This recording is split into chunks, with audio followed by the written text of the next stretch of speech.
It's a hot and humid July in 2001, and something very strange has happened on planet Earth. ഇംഗ്ലണ്ടിലെ ശാസ്ത്ര സ്ഥാപനമായ astrophysics and space science ശാസ്ത്രജ്ഞരുടെ പഠന റിപ്പോർട്ടിന് അംഗീകാരം നൽകി. Here in southern India, many villages are the focus of a possible alien invasion. It starts with rain. Red rain. The local people were horrified.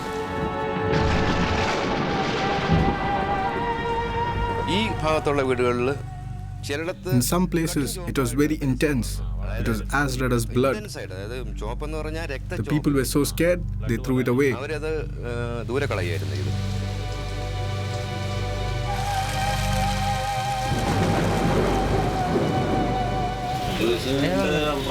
According to Hindu religion, it is an era of destruction, Kali Yugam, and these are the signs. There will be chaos and it will rain fire.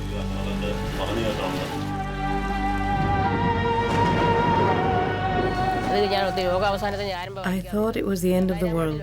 Ever since I was a child, I was told that the world would end in the year 2000.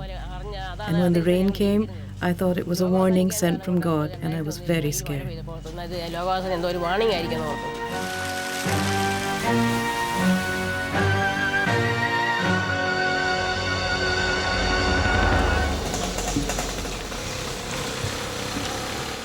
The world didn't end, in fact. But the red rain continued for 2 long months. Working in the area was a physicist. He didn't know it at the time, but his life was about to change forever. His name is Dr. Godfrey Lewis. I have heard about the news reports, and as the days went by, it became more and more mysterious. What it is, nobody seems to give a clear answer, because so from that moment I was interested in that. The first official explanation for the red rain was pretty dull. Government officials claimed that it was red-colored dust that had blown in from Arabia. Godfrey didn't buy this.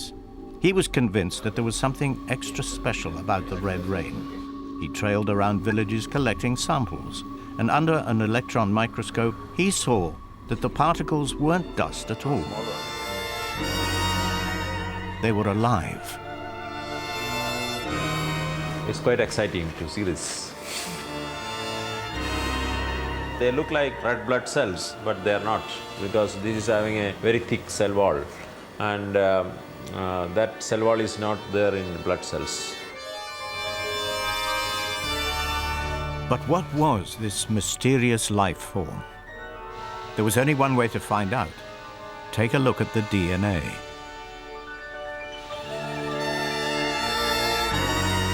The results came back. There was no DNA. It was life, but not as we know it.